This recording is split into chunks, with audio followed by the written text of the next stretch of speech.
¿Sale bien? Sí, sale perfecto. Perfecto. Bueno, interesante el programa de hoy. Ya estuvimos adelantando algo en nuestras redes sociales. Si todavía no nos siguen, pueden ingresar a Instagram y buscarnos como el_meto_melífero. Ahí vamos a estar haciendo nuestras publicaciones y comentando acerca de qué programa vamos a hacer, un breve resumen y al mismo tiempo también publicando algunos datos de interés para toda la comunidad. Bueno, ¿y de qué va a tratar este próximo programa? Un poquito ya estuvimos adelantando y básicamente vamos a hablar de algunos rasgos generales de la cría de reinas. La cría de abejas melíferas, bueno, un fenómeno que fascina a todos los apicultores de todo el mundo. La verdad que para mí es un arte. Y bueno, vamos a ver el uso de colmenas manejadas.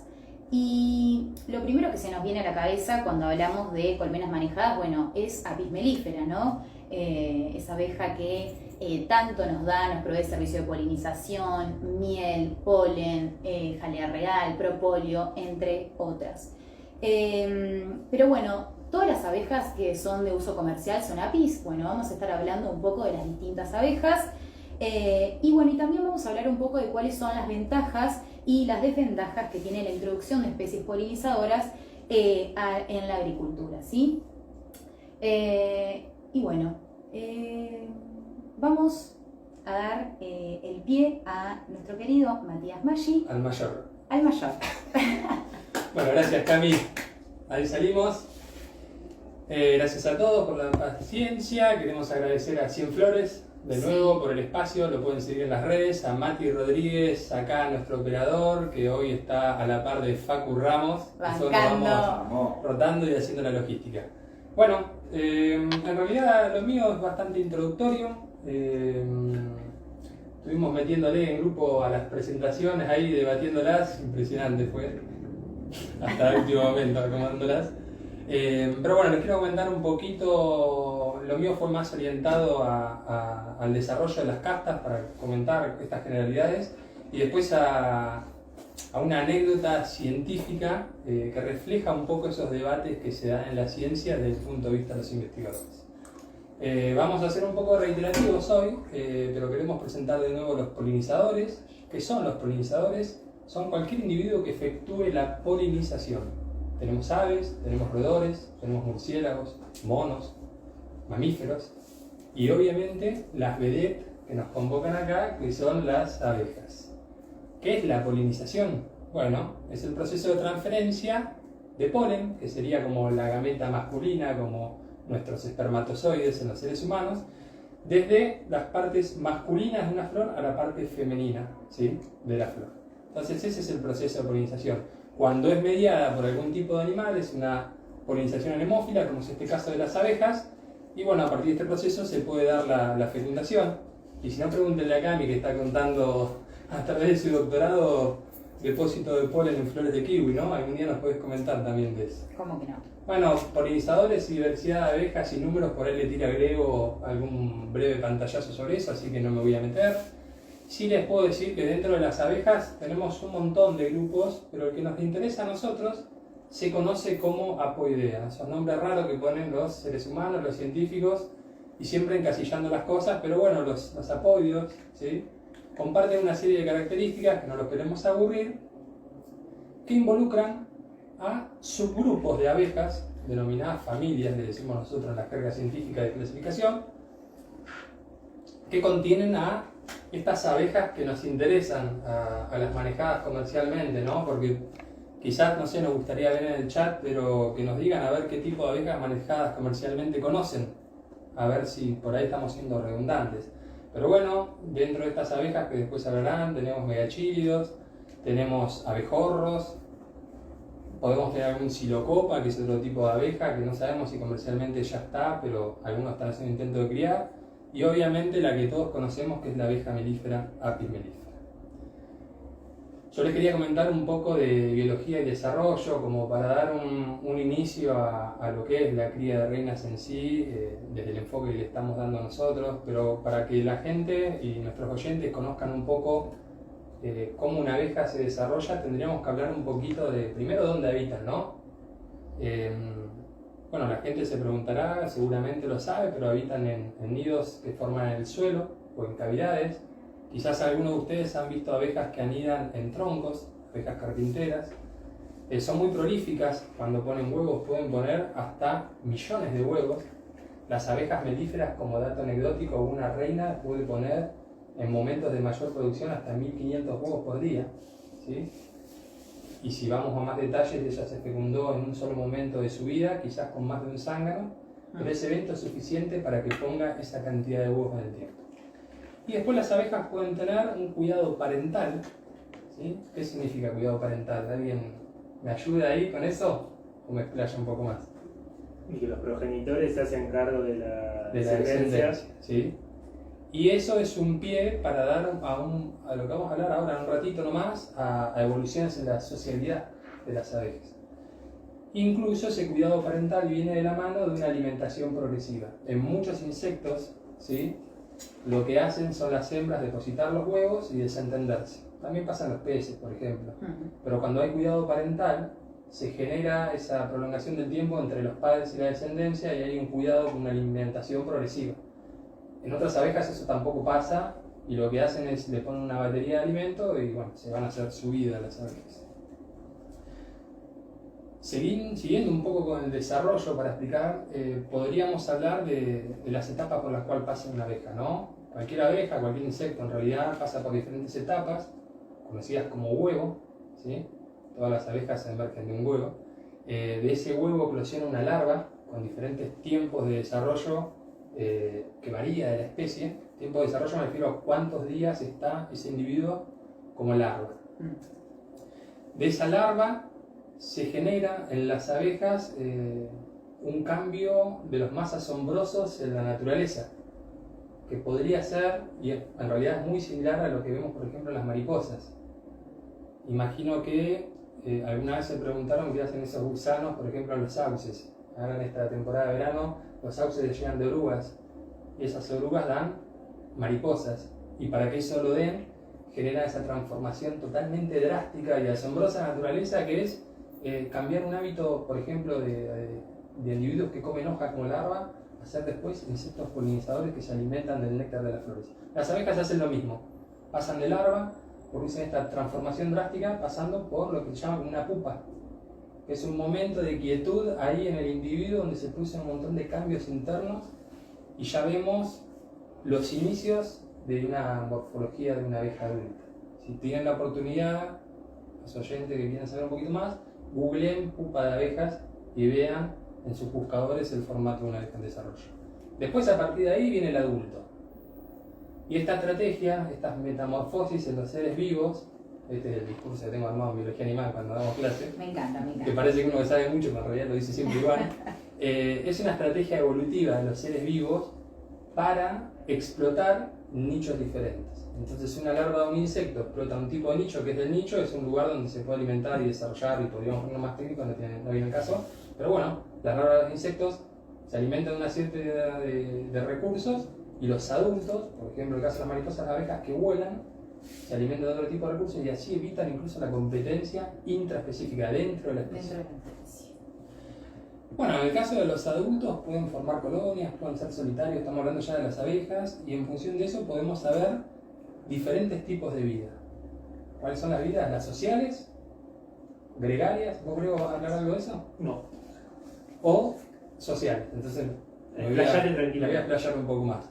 Una abeja solitaria, una especie de abeja solitaria, como para entrar un poquito, porque después vamos a hablar de abejas manejadas comercialmente solitarias, diferenciamos dos sexos, los machos y las hembras, que se encuentran en algún momento para copular, dejan la descendencia, y como son solitarias, acá la estrategia, haciendo referencia a lo que decíamos hace un ratito, es dejar un montón de alimento en el nido que construyeron en el suelo, con un tallo o una planta, ¿sí?, ya muerto, y hacen un aprovisionamiento masivo, depositan el huevo, que de ahí sale la larva, y la larva, como puede, se alimenta de esa bola de polen que dejan mezclada con néctar, y de ahí sale un individuo adulto. Entonces ahí tenemos un individuo solitario, donde los parentales, los progenitores, como decíamos, no se hacen cargo de la cría, son padres desarraigados, Abandónicos. desalmados. Entonces, después podemos pasar a abejas sociales. Y dentro de las sociales tenemos diferentes instancias. Tenemos, por así decirlo, capaz que alguno en el chat ahí me va a decir algo, pero tenemos abejas sociales con un menor grado de socialidad, como son los famosos abejorros. Algunos le dicen mangangá. Esa terminología varía, porque incluso algunos le dicen mangangá a las abejas solitarias como silocopa, las carpinteras. Pero bueno, los abejorros, que suelen formar nidos utilizando nidos de lauchas abandonadas, incluso de roedores, lo que hacen es, las reinas emergen después de una invernada, ahora vamos a ver cómo llegan ahí, ¿sí? Emergen de una invernada, pasaron todo el invierno bajo tierra, ponen los primeros huevos, ¿sí? Porque ya están fecundadas, ¿sí? Por zángano, y las primeras obreras que nacen ayudan a la reina en las actividades del nido. Entonces se genera una serie una suerte de cooperación dentro del nido, de socialidad. Y esta socialidad también implica superposición entre generaciones. Al final del verano, cuando la colonia de Bombus en este caso alcanzó ya su plenitud y empieza el frío, y el frío implica que disminuyen los recursos florales, ¿no?, disponibles, entonces la abeja, o la colonia en este caso, tiene un llamado de alerta y sabe que tiene que entrar en receso. Bueno, se generan nuevas reinas, ¿sí?, a partir de huevos. Después podemos explicar por qué, sobre todo en Apis mellifera vamos a hablar de esto. Y esas nuevas reinas salen a copular con zánganos, y una vez que copulan, esas reinas fecundadas se preparan para la invernada. Y así reanudamos el ciclo. Ese es un caso de socialidad que es como al menos evolucionado. Después tenemos el fascinante mundo, como decía Cami, de las abejas melíferas, y donde los criadores de reinas son verdaderos artesanos. No sé si habrá alguien escuchando o no.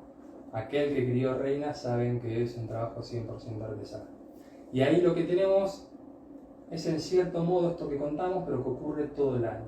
Una reina de Apis mellifera, salvo en algunas regiones del país donde los climas son muy duros y se genera un corte de postura, como se le dice, de la reina, tenemos descendencia todo el tiempo por parte de la reina. Y en algún momento de pico máximo,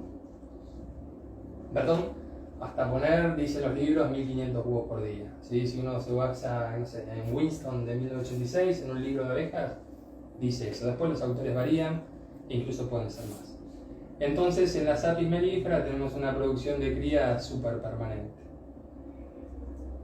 Bueno, de abejas solitarias podríamos hablar, creo que Grego va a comentar algo de Negachile, por ejemplo.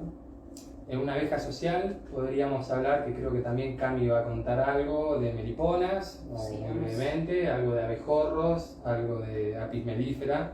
Las meliponas son muy interesantes del norte por esa miel que producen, que es medicinal, ¿no? Que algún día podríamos hablar de ese tipo de visión desde la ciencia, y también ese valor agregado que se le da al producto.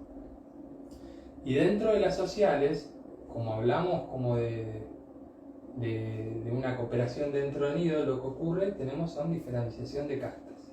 Y eso por ahí viene un poco la anécdota que les quería contar, ¿no? Porque la idea de este programa no es dar una clase, sino de contar anécdotas o discutir o debatir como hicimos el año pasado. Pero en Apis mellifera, gracias a esta diferenciación, a esta socialidad, sí o sí lo que necesitamos es diferenciar en individuos, y lo que tenemos son diferentes castas. Dentro del sexo femenino tenemos dos castas, que son las obreras, que laburan todo el día sin parar, y las reinas, que son máquinas de poner huevo, se podría decir así. Y después tenemos el sexo masculino, que son los zánganos, ¿sí? Y tienen diferencias. Las reinas están especializadas, son máquinas reproductivas, tienen ovarios súper desarrolladas, porque decimos poner 1500 huevos por día, se dedican a mantener en cierto modo la cohesión del nido por secreción de olores, de hormonas. Hay una sola por colonia, ¿sí?, en Apis mellifera. Si llega a haber más de una, se genera algún tipo de batalla.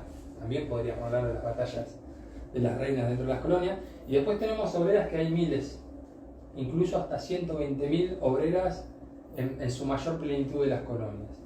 Y en algunos momentos, sobre todo, Facu podría dar detalle también, a inicios de la primavera, la producción de zánganos. Cuando el flujo de néctar arranca, sobra el alimento y al zángano se lo puede mantener. Después le echan a patadas a final de verano y los pulsan de la colmena. La función del zángano para esa colonia es perpetuar los genes de esa colonia y fecundar reinas de otras colonias, ¿sí? Los zánganos son bien grandes, son robustos, son redondos, tienen ojos súper desarrollados para encontrar las reinas. Las obreras, por una cuestión de alimentación, son súper especializadas en cierto modo, a pesar de que son individuos que comen de todo, que van a buscar de todo, pero tienen modificaciones en las patas, por ejemplo, para ir a recolectar polen, ¿sí? Son muy interesantes. Ahora, y acá ya vamos llegando a esta parte de la posibilidad. ¿Cómo se genera un sexo masculino o femenino? Bueno, en los insectos, ¿sí? Tenemos un ciclo de vida, perdón por el término, pero se le llama haplodiploide. ¿Qué es este término tan raro? Los ciclos de vida haplodiploide dicen que, a grandes rasgos, cuando un huevo, cuando un cigoto, cuando un óvulo se fecunda por un espermatozoide, se genera un organismo con una dotación de genes completa, como somos nosotros, que tenemos una tanda de genes de nuestra mamá y una tanda de genes de nuestro papá, ¿sí? Entonces, cuando eso ocurre, siempre es una hembra. Cuando un óvulo de la reina se fecunda por un espermatozoide del sangre, siempre tenemos una hembra. Después veremos en las sociales, ¿sí? Porque el tema acá son las sociales, es cuando vamos a tener una obrera de una reina. Y después va a venir la anécdota. Pero como está diciendo la anécdota, una porquería. Pero bueno, y después tenemos los huevos que no se fertilizan, que solo son un óvulo, tienen la mitad de la carga de genes, son haploides, y esos dan siempre zánganos, siempre machos, ¿sí? Son como clones, en cierto modo, de la madre, porque se forman a partir del material genético de la madre. Podemos destinar también un programa a los zánganos. Sí, acá sí, tenemos sí, un sería... especialista. Sí, porque todo el mundo cree que los zánganos no sirven para nada. En realidad cumplen una serie de funciones. Así que bueno, ahí lo podemos convocar a Facu. Y la determinación del sexo, entonces, como moraleja de todas estas cosas que estoy hablando así medio verborrágico, es que la determinación del sexo en las abejas es por fecundación. Si un huevo, si un óvulo de la reina se fecunda, es una hembra. Si no se fecunda, es un macho. ¿Sí? En las abejas sociales. Ahora, la determinación de la casta hembra es por alimentación. Y acá viene la famosa jalea real del tío Nacho, esa que te ponía en el shampoo, lo más viejo por lo menos. No sé, Cami, ¿vos lo conocés, tío Nacho? Sí, lo conozco. No tan amigo. el tío Nacho. Entonces el shampoo del tío Nacho tenía jalea real. ¿Sí? Y la jalea real es esa sustancia mágica que incluso te la venden en comercios que venden fruta con avena, hay muchos deportistas, claro, y sí, en rupias, en criptomonedas está la jalea real. Entonces, ¿la jalea real qué es? Es una secreción que producen el sexo femenino, pero en las obreras es una secreción que se produce por dos tipos de glándulas que tienen en la cabeza las obreras, que son las glándulas mandibulares e hipofaringeas, ¿sí? No importa, pero bueno, se lo tengo que decir. Y es una secreción lechosa, de hecho le dicen, los apicultores muchos le dicen la leche de las abejas, ¿sí? Entonces, cuando una larva de abeja se alimenta durante toda su vida como larva, que son 6 días de una apis melífera, eso da una reina. Pero cuando solo los primeros 3 días de sus 6 días de larva se alimentan con jalea real y después cambian la dieta a una mezcla de miel y polen, eso da una obrera. Y es tan fascinante esto, porque el simple hecho de ese cambio de alimentación y calidad en alimentación genera de un individuo estéril, con órganos atrofiados como son los ovarios, que ocurren en una obrera, a un superindividuo que es la reina, que tiene la capacidad de poner hasta 1500 huevos por día hasta 5 años de su vida. Incluso hay reportes que han reinas que han vivido más. Entonces fíjense ahí que la determinación de la casta es fisiológica y en función de la alimentación. 3 días de nutrición que cambia. Solo 3 días de jalea real, ¿sí? Eso es suficiente. Ahora, ¿cuál es la composición química de la jalea real, de esta sustancia mágica? En su mayor proporción es agua, hasta un 66% de agua. Después tiene proteínas, tiene carbohidratos, tiene lípidos, y acá con mi ayuda de memoria, minerales, vitaminas, y tiene un pH ácido. No sé si alguien consumió, pero tiene gusto a vómito la jalea real. Cuando vos la probás, asquerosa. Pero bueno. Te la venden en un potecito, ¿sí? Así chiquitito, blanco, y vos con un escarbo de diente te lo pones abajo de la lengua todos los días en ayuna o como quieras comer. Algunos lo mezclan con miel, pero bueno, dicen que hace muy bien. Yo he comido durante un tiempo, no sé, no me cambio, pero bueno. ¿Y qué se sabe de la jalea real? ¿Sí? La jalea real, cuando uno hace una revisión bibliográfica, los primeros antecedentes del descubrimiento de esta jalea real y que era el fenómeno que generaba este cambio de de casta, de esta diferenciación de casta, vienen de 1888 por von Planta. Así se llamaba el tipo, von Planta. Este von Planta dice que las diferencias de alimentos se ocurrían al partir del tercer día. El primero que reporta un cambio de alimentación, empieza a observar la colmena y dice acá pasa algo. Después von Rey II, así. En 1933 establece que la jalea real, incluso como jalea real, cambia la concentración de azúcares. O sea que el tipo reporta que hay un rol fundamental en la concentración de azúcares. Y que eso tiene implicancias en la diferenciación de la casta femenina entre una obrera y una reina, ¿sí? Después, en 1943, 10 años después, Flavdak habla de diferencias en la cantidad de nutrientes. Entonces, hablan de cantidad y de calidad.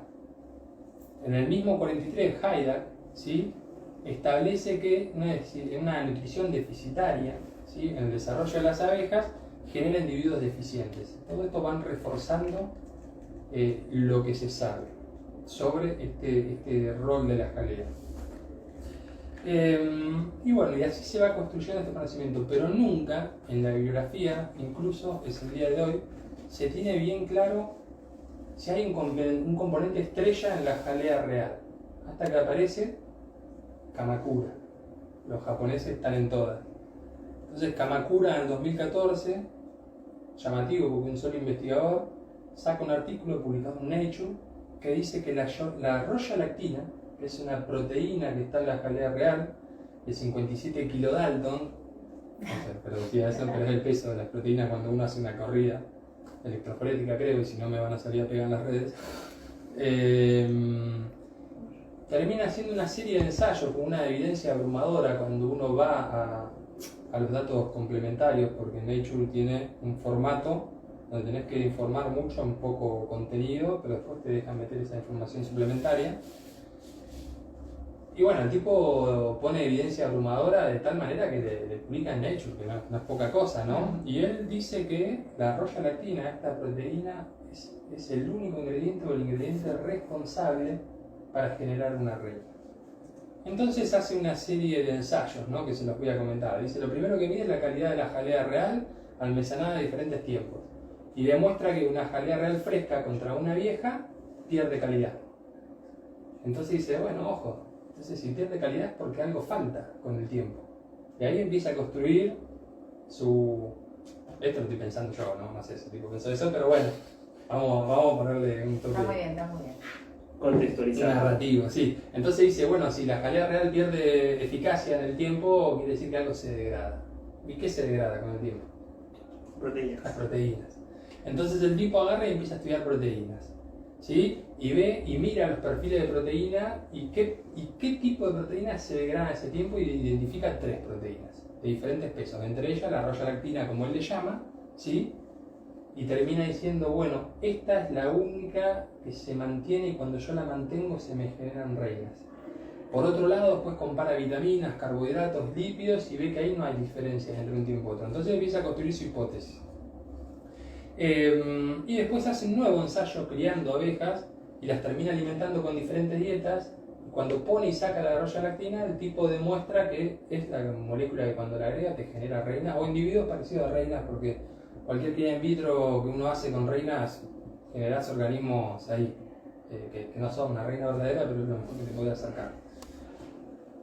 Entonces, de hecho dice que larvas alimentadas con esta famosa proteína, la royalactina, acorta el desarrollo, aumentan de peso, desarrollo ovarios y pum, listo, Nature, royalactina es la responsable de la... Yendo en contra de todo tipo de evidencia donde decía que un montón de sustancias jugaban ese rol conjunto. Entonces se ve que se enojan mucho unos alemanes.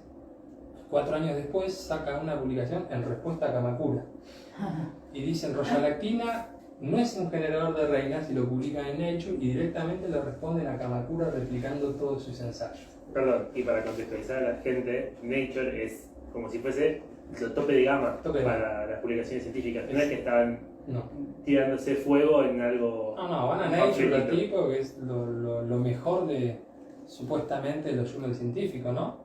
Al menos para los ojos de los evaluadores.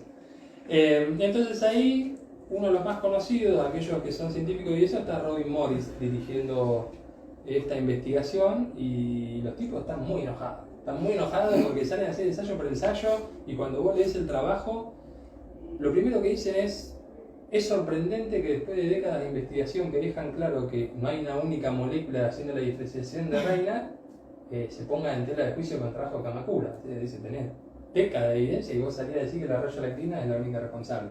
O sea, pasaste por encima de todo eso. Entonces vuelven a repetir todo, y yo se los estoy resumiendo porque ya me quedan 4 o 3 diapositivas. Ellos revisan este rol de la roya-lactina y generan una serie de experimentos. Entre los experimentos más llamativos cuando uno lee es que generan estas crías in vitro y le agregan la roya-lactina y limpian todas las larvas. No queda ni una viva, ¿sí? Generan una mortalidad tremenda. Entonces dicen, no solo no vemos los cambios, sino que está matando todas las larvas. Y esto lo repiten, ¿no? De hecho, en realidad obtienen un éxito del 40% de supervivencia.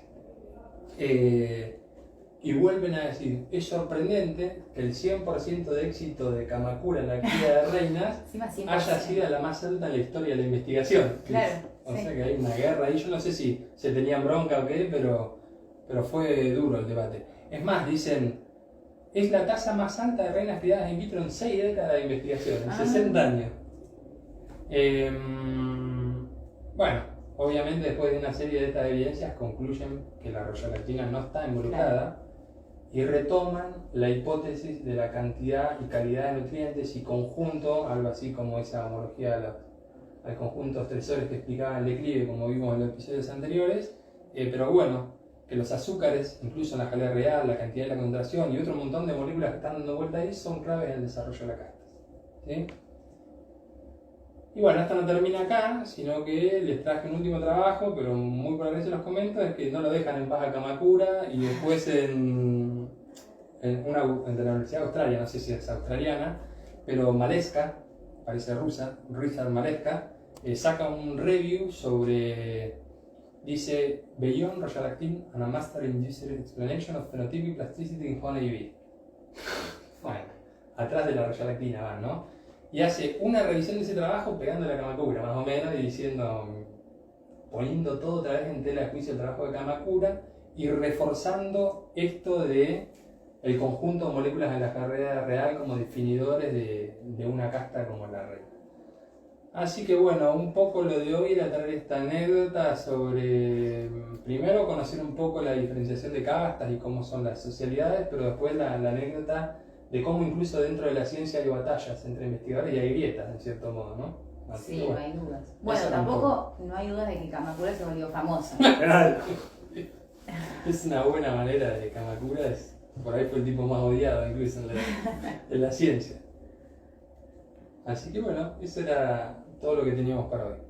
Bueno, seguimos igual. Sí, pero podríamos hacer una pausa. Vamos a hacer una pequeña pausa. Sí, además porque Instagram nos echa a la hora. Así que vamos a hacer una pausa, vayan a acomodar el mate porque ¿quién sigue ahora? Conmigo. ¡Ah! Bueno, adiós. Corte. No sé cómo se con el... Ah, pero queda grabado.